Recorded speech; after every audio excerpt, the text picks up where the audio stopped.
नमस्कार, मी हनुमंत भोसले. आपण पाहत आहात BBC केज लाईव्ह. मंडळी, सध्या महाराष्ट्रामध्ये मराठा समाजाचा दावा आहे की साधारणतः 5 कोटीहून अधिक मराठा समाज आहे.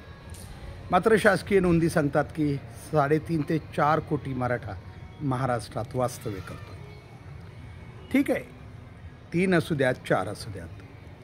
सध्या मुंबईमध्ये संघर्ष योद्धा मनोज जरांगे पाटील यांच्या मराठा आरक्षणासाठी काही मराठे मुंबईत दाखल झालेले आहेत. मी काही यासाठी म्हणतो, जरी कुणाचं मत असलं 3च कोटी मराठी या महाराष्ट्रात आहेत समजा, त्यांच्या मतानुसार शासकीय नोंदी सांगतात 4 कोटी आहेत आणि मराठा समाज सांगतो 5 कोटी आहेत. आपण 3च कोटी धरूया. 3 कोटी मराठा समाज जरी आपण सध्या म्हटलं तरी मुंबई जाम होण्यासाठी किमान 2-3% मराठा समाज तिथं गेला असंच आहे. 3% म्हणजे 3 लाख. जास्त नाही म्हणत मी, कोटी वगैरे ठीक आहे, हे प्रसिद्धी माध्यम किंवा दिसणाऱ्या याच्यावरून कोणी कमी जास्त बोलू शकतं. पण 3 कोटीपैकी किमान 3 लाख मराठा समाज, त्याच्यापैकी 1 लाख 1.5 लाख मुंबईत असेल आणि 1 लाख 1.5 लाख मुंबईच्या बाहेर असेल, जे रस्त्यावर आहेत. सांगायचं तात्पर्य एवढं आहे, कारण तसं तर आझाद मैदानाची मर्यादा फक्त 5,000 सांगितली आहे. याच्यावरून बाहेर किती समाज आहे याची आपण कल्पना करू शकता आणि मुंबई जाम करण्यासाठी किती कमी संख्या लागते हेही बघू शकता. आजचा व्हिडिओ करण्याचं प्रयोजन आहे अनालायझर सुशील कुलकर्णी. तसं सुशील कुलकर्णी यांचं मी जेव्हा नाव घेतो तसं तर मला त्यांचे नाव घेण्याची गरज वाटत नाही, कारण त्यांचं नाव घेणं म्हणजे काहींना वाटू शकतं की मी थोडंसं समाजावर बोलतो आहे, अमुक बोलतो आहे. वाटलं तरी हरकत नाही. सुशील कुलकर्णींच्या भाषेतच बोलायचं म्हटलं, कुणाला वाटलं तरी त्याचं काही मला देणं घेणं नाही. विषय हा आहे की सुशील कुलकर्णींचे जे व्हिडिओ आहेत हल्लीचे, त्यामध्ये त्यांना सतत मराठा समाज स्वप्नातहीच सतत दिसतोय की काय असं वाटतं. तुम्ही धनाजी संतांजी वगैरे असं काही नाव घेणार नाही. धनाजी संतांजींना घोडे पाणी पितानाही मुघलांचे त्यांना धनाजी संताजी दिसायचे, तसं मी त्यांची नावं घेत नाही. पण सुशील कुलकर्णींना मराठा समाज दिसतो. का म्हणायचं असं बरं? असं का म्हणतो आपण? तर त्याचं कारण एवढंच आहे, त्यांचा प्रत्येक व्हिडिओ तर मग मराठा भाजपात का, मराठा समाज असं वागू शकतो का, आत्तापर्यंत मराठा मुख्यमंत्र्यांना का नाही हे जमलं वगैरे, म्हणजे मराठा समाज घेतल्याशिवाय त्यांचा व्हिडिओ पूर्ण होऊ शकत नाही. बरं, जात म्हणावं तर सर्वांनी आपापली जात, अगदी त्या सुशील कुलकर्णीसहित सर्वांनी जात अगदी घट्ट धरून ठेवलेली आणि दुसऱ्यालाच ते विसरा म्हणतात. हा मोठा विरोधाभास आहे. बरं, जाऊ द्या, जात विसरा हरकत नाही, किंवा यांना जमलं नाही त्यांना जमलं नाही असं म्हणताना मला एक सांगा की ठीक आहे, शरद पवार यांनी दिलं नाही, या मराठा मुख्यमंत्र्यांना सगळ्यांना जमलं नाही. सुशील कुलकर्णी म्हणजे तुमचं मत होतं का या सगळ्या मराठा मुख्यमंत्र्यांनी जातीवाद करायला पाहिजे होता, आपल्याच जातीचं बघायचं होतं, असं तुम्हाला वाटतं का? देवेंद्र फडणवीस सारखे ते असं तर म्हणत नाहीत की OBC आमचा DNA आहे. हे मुख्यमंत्री कधी म्हणले तर नाहीत ना की मराठा समाज आमचा DNA म्हणून. हां, नाहीत म्हटले. जरा लक्षात घ्या, कारण तुमच्या भाषेतून माझ्या भाषेत जरा फरक आहे. कारण तुमची भाषा ही खूप अहंकारांची आहे, माझ्याशिवाय दुसरा नाहीच असे आहे. आणि अनेक ठिकाणी तर तुम्ही आमच्या ब्राह्मण समाजाच्या लोकांनासुद्धा टार्गेट केलं ना. मी त्याचा वेगळा व्हिडिओ दाखवेन तुम्हाला, मी करेन मी तुमच्यासाठी. तुम्ही कुणाला सोडत नाही आहेत. कसं आहे, तुम्ही ते कोण तुमचे सहकारी श्रीकांत उमरीकर, हे काय बघा, तुम्हाला सापडला एक सीझन, आणि सीझनमध्ये काय असतं, आमच्याकडं काही लोक गणेश उत्सवाच्या काळात गणेश मूर्तींची विक्री करतात.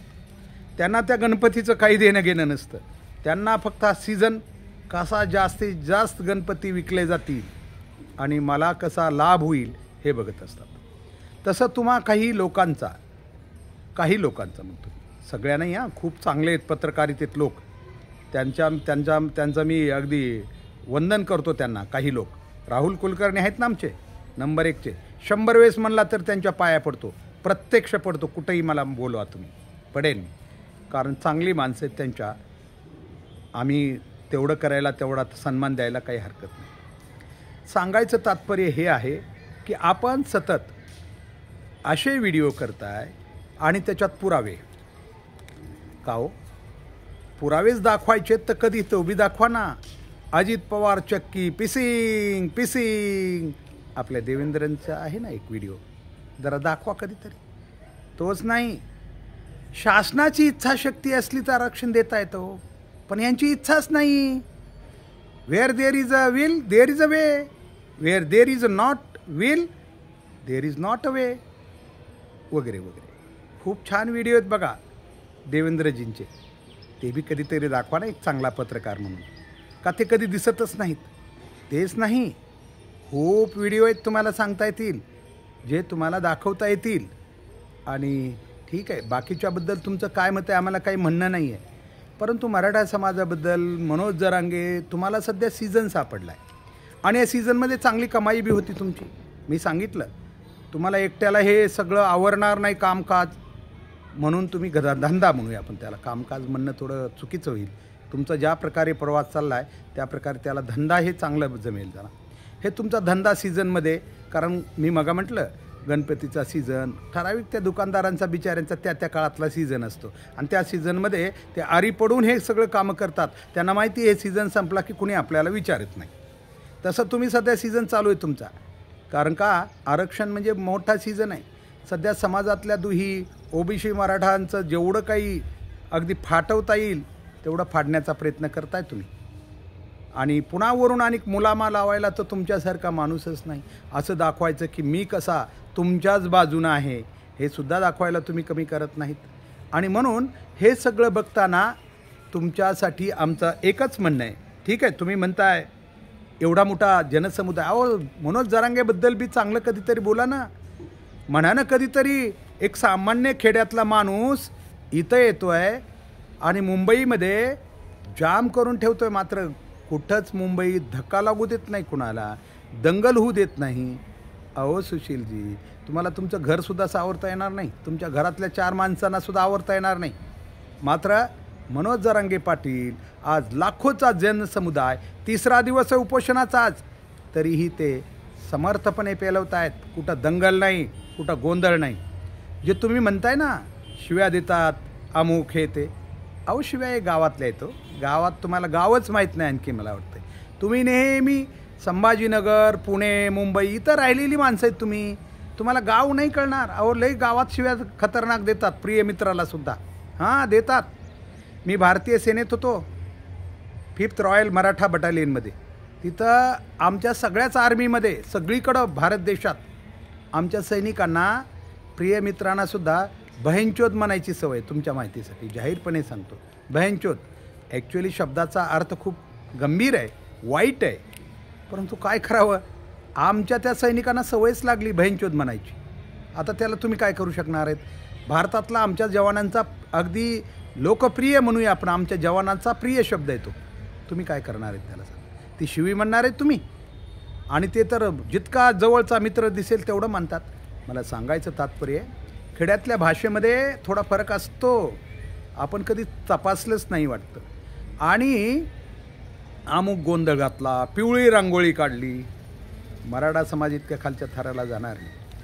आता एवढ्या मोठ्या मुंबईत तुम्ही जेव्हा त्यांना खाण्यापिण्याचं सगळं बंद करून टाकता, तेव्हा थोडा शेवटी माणसाच्या मर्यादा संयम सुटल्यानंतर हे काहीच म्हणत नाही आहेत, काहीच नाही आहे. ज्या प्रकारे मुंबईतलं आजचं वातावरण आहे ते पाहता खरं तर समाज खूप भडकायला पाहिजे होता, परंतु भडकत नाही आहे. कारण मनोज जरांगे पाटील यांनी सांगितलं आहे अजिबात कोणीही शब्दाच्या बाहेर जायचं नाही, आणि समाज त्यांच्या शब्दाच्या आत आहे. एखाद्या वेळेस पोलीस आपल्या कमांडरच्या अंदर आदेशाच्या आत राहणार नाहीत, किंवा बाकी तुमचे भारतीय सैनिक कदाचित एखाद्या वेळेस एखाद्या आदेशाची चूक करू शकतील, पण मनोज जरांगे पाटील यांच्या आदेशात समाज आहे. ठीक आहे तुम्ही म्हणताय ठीक आहे, काही गोंधळ करणारे आता बाहेरचे आले असली तर हरकत नाही, कारण बाहेरचे हिंदुत्व तर जपायला लई येतात आमच्याकडं. हिंदू हिंदू एरवी बजरंग दल सांगतं कसं राम मंदिर बनलं पाहिजे, अमुक विश्व हिंदू परिषद सांगते कसं बनलं पाहिजे. सगळा मराठा समाजच त्यांच्यामध्ये महाराष्ट्रात ही सगळी ऑर्गनायझेशन चालवतोय कोण? भिडे गुरुजींचं सगळं मराठा समाज चालवतो. आता ठीक आहे, काही वेळा समाज कुठलाही असला तरी माती भडकल्यावर तो ठराविक विचारधारेचा गुलाम होतो. तसे झालेले आहेत आमचे काही गुलाम आणि ते असतील बी. पण आता त्या गुलामांना बी कळेल की आपले कोण आहेत. मुस्लिम धर्मीयांनी मुंबईमध्ये चक्क पाणी आणि खाद्यपदार्थ वाटले, बौद्ध समाजानं आमच्या वाटले आणि बाकी अगदी ओबीसी बांधवातील सुद्धा काही वैचारिक लोक आहेत ज्यांना खरं माहिती आहे काय चाललं आहे ते, उद्याचं भविष्य ज्यांना माहिती आहे, हातात हात घालून मागचा भूतकाळ ज्यांना आठवतो आहे की 12 बलुतेदारांना मराठ्यांच्या सहवासातच खरं जीवन जगता आलेलं आहे. ठीक आहे, आजच्या या आधुनिक जीवनामध्ये आम्ही सुधारलं असू, पण जेव्हा गरज होती खरी या भूमिहीन समाजाला, जेव्हा तो केवळ ज्यांनी कुणी मनुवादी विचारानं त्यांना ते धंदे करायला लावले होते, मराठा समाजाला नव्हते लावले. मराठा समाज त्यांना बलुतं देऊन पोसत होता आणि त्यांना बलुतेदार म्हणून किंवा धंदे करायला लावणारं कोण होतं याच्यासाठी जरा इतिहास चाळा जरा, मग कळेल. आज भी मराठा समाज 12 बलुतेदाराप्रती अगदी जीवाभावाचे प्रेम राखून आहे. बंधुभाव आहे तिथं. जा जरा गाव लेवलला, तुम्हाला कळेल कसे वागतात हे लोक एकमेकाशी. मात्र तुम्ही त्यांच्यामध्ये खूप अंतर बघायला बघता. तुम्ही एक बी संधी सोडत नाही, एकसुद्धा संधी. तो भाऊ तोरशेकर, अरे काय तुम्ही 2-4 लोकांनी असा काही गोंधळ सुरू केला आहे की बहुजन समाजात जणू दुसरा पत्रकारच नाही तुमच्यासारखा. आणि तुमच्या अहंकाराची भाषा कशी असते, हे पत्रकार जे जरांगेना मोठे म्हणतात, म्हणजे तुमच्यासारखं एक निसर्गानं दिलेलं एक प्रचंड इमानदार व्यक्तिमत्व, कारण आज इमानदारीमुळे ते पुढं आले, दुसरं काही कोणी त्याला दुसऱ्या कारणानं नाही आणलं.